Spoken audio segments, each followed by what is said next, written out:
Assalamualaikum warahmatullahi wabarakatuh. Teman-teman, balik lagi di channelnya Rialita. Di video kali ini aku mau membahas pertanyaan yang sering banget masuk ke DM Instagram aku. Maaf banget kadang aku balesnya lama atau aku balesnya singkat-singkat karena aku tuh kayak banyak banget gitu yang dibalesin karena pertanyaannya juga macam-macam. Nah, di sini aku bakalan bahas beberapa pertanyaan yang sering banget dan memang kayak aku tuh belum menjawab secara detail. Nah, aku bakalan share semuanya di sini. Jadi, buat teman-teman calon mahasiswa baru yang pengen banget masuk MMTC, wajib ditonton dan jangan lupa subscribe dulu channel aku ya.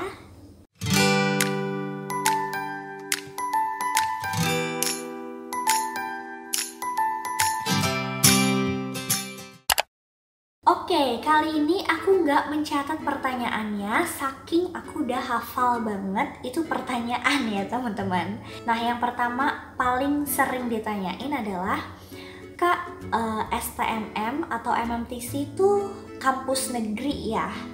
Bisa nggak masuk lewat jalur SBMPTN?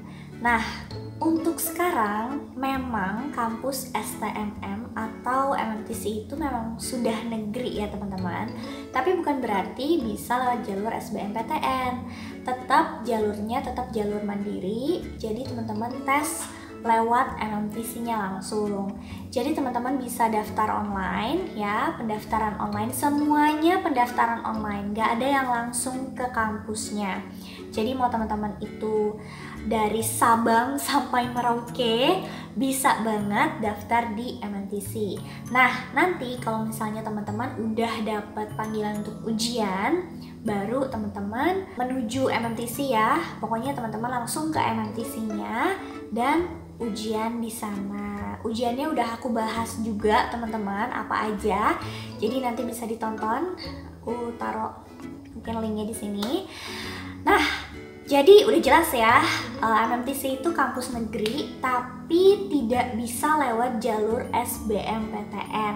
Kalau misalnya teman-teman pengen ikut SBMPTN atau apa sih namanya dulu SNMPTN gitu ya, ya teman-teman bisa daftar ke kampus lain kayak gitu yang memang tersedia untuk jalur tersebut kayak gitu. Semoga jelas ya teman-teman, jangan ditanyakan lagi. Yang selanjutnya, Kak, bisa nggak sih di MMTC itu pakai kartu Indonesia Pintar ya?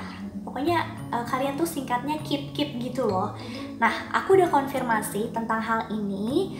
Jadi di MMTC itu belum bisa menerima itu. Jadi kayak belum bisa melakukan prosedur itu gitu teman-teman. Jadi di sini aku tegesin lagi, pokoknya buat teman-teman yang punya kartu tersebut ya, kartu Indonesia Pintar itu tidak bisa digunakan di MMTC. Mungkin kalau di kampus lain udah mengaplikasikannya, aku juga nggak tahu, jadi bisa dicari tahu aja kampus mana aja. Yang jelas di MMTC itu belum teman-teman. Yang selanjutnya, Kak, di MMTC ada beasiswa nggak? Itu prosedurnya seperti apa? Nah, aku udah bahas berkali-kali tentang beasiswa ini. Jadi beasiswa ini tuh kayak apa ya? Kalau di MMTC itu harus masuk dulu, harus keterima dulu, baru nanti teman-teman bisa memproses beasiswa tersebut. Ada yang nanya juga kan, bisa lewat jalur bidik misi nggak MMTC? Apalagi bidik misi, SBMPTN aja nggak ada gitu kan. Pokoknya MMTC itu nggak ada di jalur-jalur yang lain, tapi cuma ada di jalur mandiri lewat kampusnya langsung kayak gitu teman-teman.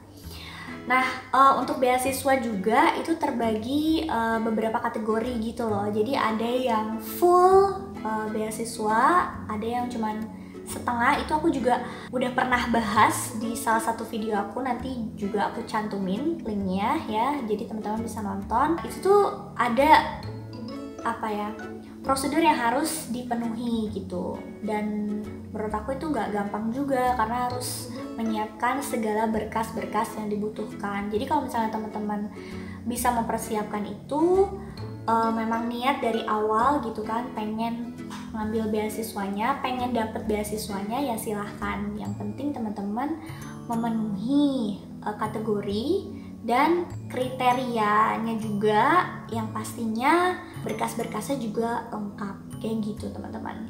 Terus ada nih pertanyaan kayak, Kak, aku misalnya SMK-nya tuh jurusan farmasi ya. Waktu itu pernah ada yang nanya kayak jurusan kesehatan, berarti kan farmasi kesehatan kan? Iya, pokoknya kayak gitu. Jadi bisa nggak katanya aku masuk ke MMTC karena aku nggak ada basic broadcast katanya gitu kan. Sebenarnya bisa aja teman-teman, cuman pasti saingannya banyak. Karena saingannya itu kan tidak menutup kemungkinan yang memang banyak backgroundnya dia memang sudah broadcast gitu. Memang dia pernah siaran atau dia pernah ikut lomba fotografi atau yang lain sebagainya tentang broadcasting lah pokoknya gitu kan. Itu banyak banget yang daftar, dan yang daftar itu ribuan teman-teman. Bahkan ada juga yang nanya, Kak, gimana sih peluang masuk MMTC itu gitu kan. Yang daftar kira-kira berapa orang, dan kapasitas di MMTC itu hanya 400 ya. Kuotanya tuh sekitar 400 orang aja. Dari sekian ribu seleksi yang diambil tuh cuman 400 mahasiswa aja gitu kan. Kira-kira peluangnya besar nggak ya? Aku tidak bisa menjamin teman-teman, aku nggak bisa menjamin peluangnya bakalan besar. Tapi kalau misalnya kita mau berusaha dan emang udah rezekinya kita di situ, ya nggak akan kemana gitu. Jadi menurut aku kalau kalian pengen coba, ya coba aja gitu kan. Dan kalau misalnya kalian takut nggak keterima, mungkin kalian bisa punya cadangan di universitas lain misalnya gitu kan. Kamu daftar di mana juga kayak gitu kan. Ya mudah-mudahan aja kalau emang tujuan kamu, niat kamu kuat ke MMTC, pasti ada jalannya kayak gitu. Aku pun dulu kayak gitu kan. Terus soal ujian, banyak banget yang tanya lagi, soalnya apa Kak? Ujiannya kayak gimana? Aku udah pernah bahas, jadi teman-teman bisa nonton di video-video aku sebelumnya. Aku udah pernah share videonya juga, terus aku juga share di Instagram aku. Tinggal cek aja highlight aku yang tentang MMTC kayak gitu. Jadi ya soal-soalnya tuh nggak jauh beda sama soal UN, dan dia tuh ada ditambah wawancara. Nah, wawancaranya ini yang menurut aku paling yang paling dipertimbangkan gitu sama si pengujinya, kamu layak atau enggak masuk ke MMTC kayak gitu. Terus nih ada juga yang tanya gini, Kak, D4 ya di penyiarannya di MMTC kan lulusannya D4. Terus dia tanya, D4 sama S1 tuh bedanya apa? Karena aku denger katanya kalau lulusan D4 itu agak susah nyari kerjanya. Kata siapa? Belum tentu teman-teman. Karena setauku dulu aku pernah dikasih tahu sama dosen aku, D4 itu udah setara dengan S1. Nah, bedanya di D4 itu lebih banyak praktiknya daripada teorinya. Sebaliknya di S1 lebih banyak teorinya daripada praktiknya. Kayak gitu teman-teman. Jadi menurut aku kalau misalnya di MMTC itu D4 itu kayak udah siap kerja gitu. Apalagi di prodi kayak mana Protsi, Matekstosi, sama Manarita. Pokoknya di bidang penyiarannya lah, itu tuh udah siap banget untuk kerja. Karena kita tuh dilatih bekerja juga gitu loh. Di kampus tuh kita kayak kuliah kerja gitu loh. Jadi ya udah terbiasa. Dan alhamdulillahnya aku dengar dari teman-temanku yang emang mereka bekerja di media kayak gitu kan, mereka nggak sulit untuk mendapatkan pekerjaan itu gitu kan. Memang saingannya banyak, tapi kan peluangnya juga besar kayak gitu teman-teman. Jadi aku tegasin lagi di sini, D4 itu setara dengan S1. Oh ya, setauku kayak gitu dari dosenku dulu. Jadi bedanya hanya di praktiknya saja yang lebih banyak kayak gitu teman-teman. Nah, terus buat teman-teman yang kayak nggak yakin nih, aduh gimana ya D4 apa S1 kayak gitu, itu balik lagi ke teman-teman. Bahkan ada yang sampai nanya, sampai ketakutan, dia tuh udah mikirin kerjanya nanti gimana gitu kan. Nanti gimana Kak kalau misalnya perusahaannya itu butuhnya S1 sedangkan aku D4 kayak gitu. Menurut aku sih di-apply aja gitu, maksudnya dimasukin aja dulu lamarannya. Siapa tahu kan mereka kan baca dulu dong profil kamu, terus mungkin kamu ada pengalaman apa, mereka kan baca semuanya, pasti dibaca dulu kan. Siapa tahu gitu kan ada peluang untuk kamu di salah satu posisi perusahaan tersebut kayak gitu. Jadi kayak nggak usah takut dulu gitu loh, nggak usah takut ya menakuti sesuatu yang belum kamu lalui gitu loh. Sekarang pikirin aja gimana caranya kamu bisa daftar, bisa masuk MMTC dulu gitu loh. Baru kalian nanti mikirin belajarnya seperti apa, ya kan ada tahapnya gitu loh. Kalian kan nggak langsung kerja gitu kan, kalian harus belajar dulu di sana.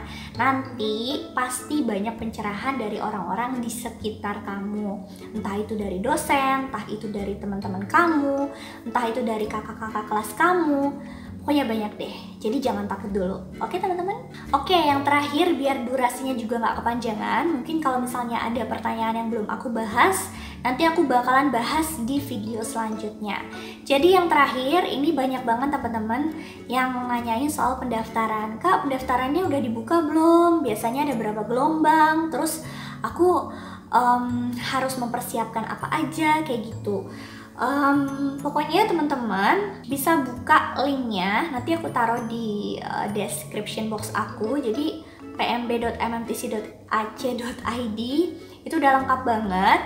Bahkan ada yang nanya biayanya itu juga sudah tertera di sana dengan lengkap teman-teman. Pokoknya dari mulai pendaftaran, ujian sampai pengumuman kelulusan itu sudah tertera di sana semuanya secara lengkap teman-teman. Jadi teman-teman bisa langsung kunjungi website tersebut.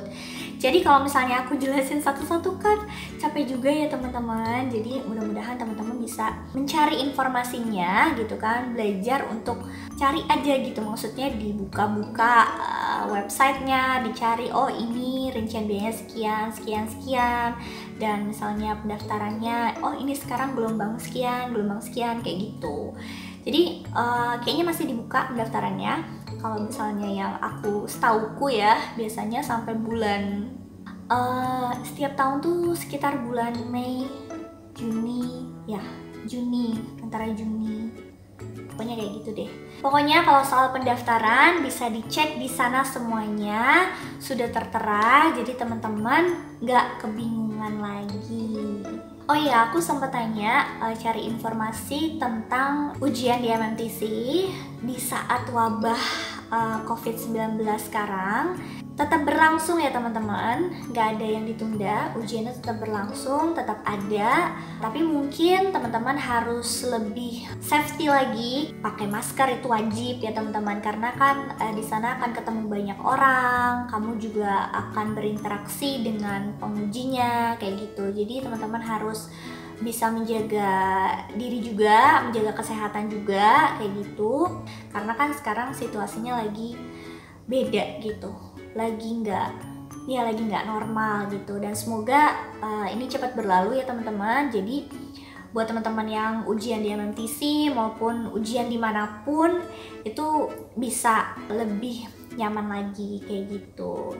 Ya, pokoknya aku cuma doain aja semoga teman-teman calon mahasiswa khususnya di MMTC bisa mewujudkan keinginannya untuk masuk MMTC, dan semoga informasi-informasi yang aku berikan bisa bermanfaat buat teman-teman semua. Semoga nanti aku bakalan bikin video lagi tentang pertanyaan-pertanyaan yang lainnya, atau mungkin di tema-tema yang lain gitu kan. Aku juga pengen banget nih bahas kayak aku tuh dulu bikin produksi apa di kampus kayak gitu, terus aku pernah terlibat di produksi apa sama kakak tingkat mungkin kayak gitu. Jadi aku pengen banget, tapi aku masih pikirin apa ya kira-kira. Jadi buat teman-teman yang emang pengen tahu bisa komen di bawah, siapa tahu kan teman-teman pengen nanti aku bakalan bikinin videonya kayak gitu. Ya udah segitu dulu aja video kali ini teman-teman. Jangan lupa di like, di subscribe, di share ke teman-teman kalian, dan bisa juga tinggalin jejak di kolom komentar di bawah. Sampai ketemu lagi di video selanjutnya. Wassalamualaikum warahmatullahi wabarakatuh. Dadah.